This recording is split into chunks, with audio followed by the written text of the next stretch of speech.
بسم اللہ الرحمن الرحیم. خوش آمدید دوستو. میں ہوں بشیر ہاشمی اور آپ دیکھ رہے ہیں ایکسپوز یونٹ یوٹیوب چینل.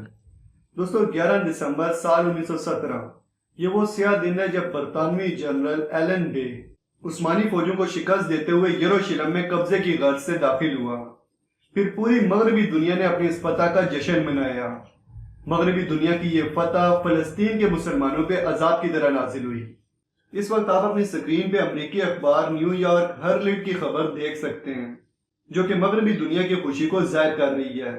اس خبر کا ٹائٹل ہے کہ برطانیہ نے 673 سالوں کے اقتدار کے بعد یروشلم کو مسلمانوں سے آزاد کروا لی ہے. اس کے بعد آپ لوگ جانتے ہی ہیں کہ کیسے اس مقدس سرزمین پہ یہودیوں کو آباد کیا گیا اور پھر ان یہودیوں نے اپنی ناجائز ریاست اسرائیل کی بنیاد رکھی. اسرائیل کے قیام کے بعد یہودیوں نے فلسطین کی سرزمین پہ قبضہ کرنا شروع کر دیا اور پھر فلسطینیوں پہ یہودیوں کے ظلم کی خونی تاریخ شروع ہوئی جو کہ آج تک جاری ہے. ناظرین، گزشتہ دنوں اسرائیلیوں نے فلسطینیوں کو ایک مرتبہ پھر شدید تشدد کا نشانہ بنایا ہے. تفصیلات کے مطابق جمعۃ الوداع کی رات کو فلسطینی مسلمان عبادت کی غرض سے مسجد اقصی جانے لگے تو انہیں فلسطینی پولیس کی جانب سے روک دیا گیا اور ایک ماحول ترتیب دیا گیا تاکہ جب فلسطینی مسلمان مذمت کریں تو انہیں اسرائیلی فوج جو کہ مکمل طور پہ تیار تھی ان پہ چڑھائی کر دے. اور پھر ٹھیک ایسا ہی ہوا.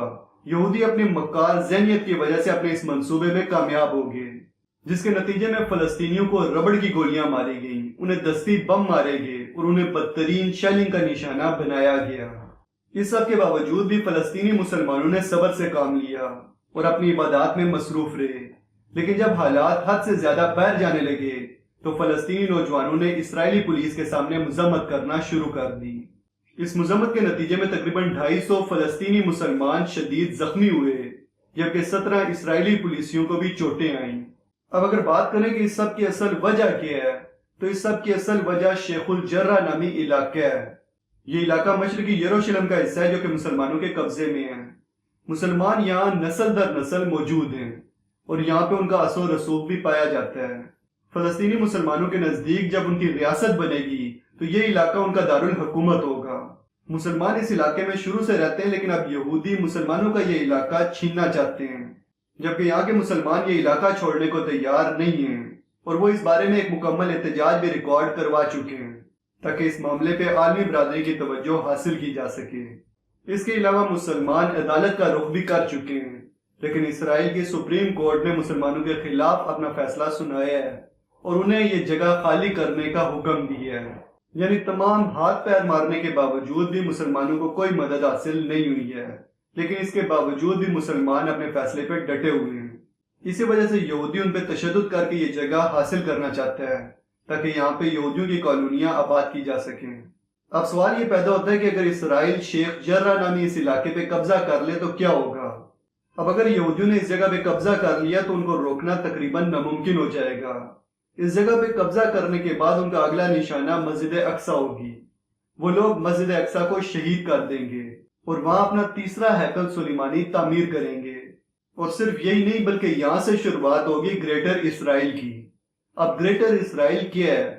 اس چیز کو سمجھنے کے لیے اب اسرائیل کا پرچم دیکھ لیں. اسرائیل کا یہ پرچم تھیوڈور ہرزل نے بنایا تھا. یہ وہی تھیوڈور ہرزل ہے جس نے سلطان عبدالحمید رحمۃ اللہ علیہ کو لالچ دی تھی کہ اگر آپ فلسطین کی سرزمین یہودیوں کو دے دیں تو یہودی خلافت عثمانیہ کا تمام قرضہ اتار دیں گے. جس کے جواب میں سلطان عبدالحمید رحمۃ اللہ علیہ نے کہا تھا کہ اگر تم میرے جسم کے ٹکڑے ٹکڑے بھی کر دو تب بھی میں تمہیں فلسطین کا 1 انچ بھی نہیں دوں گا. اس اسرائیلی پرچم پہ جو آپ کو 2 سٹرپس نظر آ رہی ہیں یہ 2 دریاؤں کی رہنمائی کرتی ہیں، 2 دریاؤں کو ریپریزنٹ کرتی ہیں.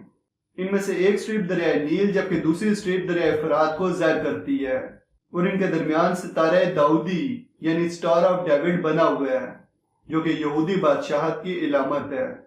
اس جھنڈے کا مطلب دریائے فرات سے لے کر دریائے نیل تک کا تمام علاقہ یہودی بادشاہت ہے جو کہ گریٹر اسرائیل بنے گا.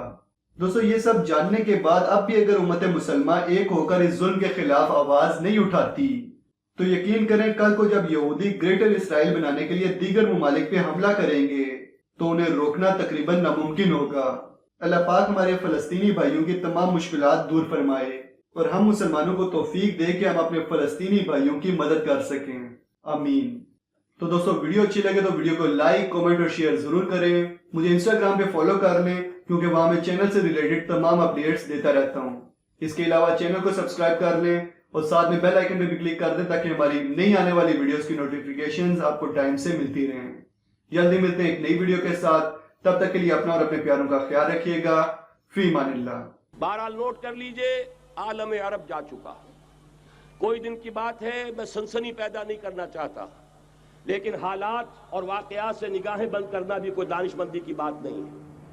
یہ ایودھیا کی مسجد شہید کی گئی.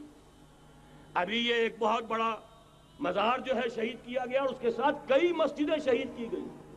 یہ سب کیا ہے؟ یہ مسلمانوں کی نفس دیکھی جا رہی ہے کہ کوئی غیرت اور حمیت نام کی کوئی شے باقی ہے.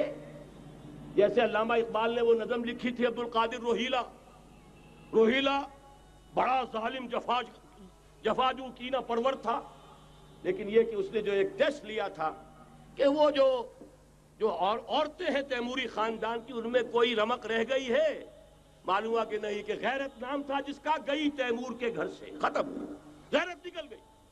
اسی طرح ایودھیا کی مسجد، اب چرار شریف، اور یہ کوئی دن کی بات ہے کہ اب مسجد اقصیٰ کا نمبر آیا کہ آیا. اس کے لیے پوری تیاریاں ہو چکی ہیں. یروشلم کا مشرقی حصہ خالی کرایا جا چکا ہے. اس کے اندر اب پورا تسلط یہودی کر رہے ہیں. یہاں تک کہ اب کہ یاسر عرفات صاحب نے بھی کچھ نہ کچھ جو ہے احتجاج کی بات کی ہے.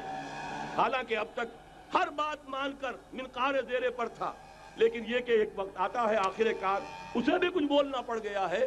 لیکن یہودی اب پیچھے قدم ہٹانے والا نہیں ہے. ان کا تھرڈ ٹیمپل، تیسری مرتبہ ہیکل سلیمانی تعمیر ہونا ہے. نوٹ کر لیجئے، ان کے لیے وہ وہی کچھ ہے جو ہمارے لیے کعبہ ہے. ان کے لیے ہیکل سلیمانی بالکل وہی حیثیت رکھتا ہے جو ہمارے لیے کعبہ. وہ ہیکل سلیمانی ایک مرتبہ پہلے نبوکدنضر کے ہاتھوں مسمار ہوا، پھر سن 70 عیسوی میں ٹائٹس کے ہاتھوں مسمار ہوا. سن 70 کے بعد آج 1995 میں کتنے برس ہو گئے؟ پورے 1925 برس ہو گئے کہ ان کا کعبہ زمین بوس پڑا ہوا ہے. اب تک تو ان کا بس نہیں تھا، اب تو بس ہے کہ نہیں؟ اب ان کی حکومت ہے کہ نہیں؟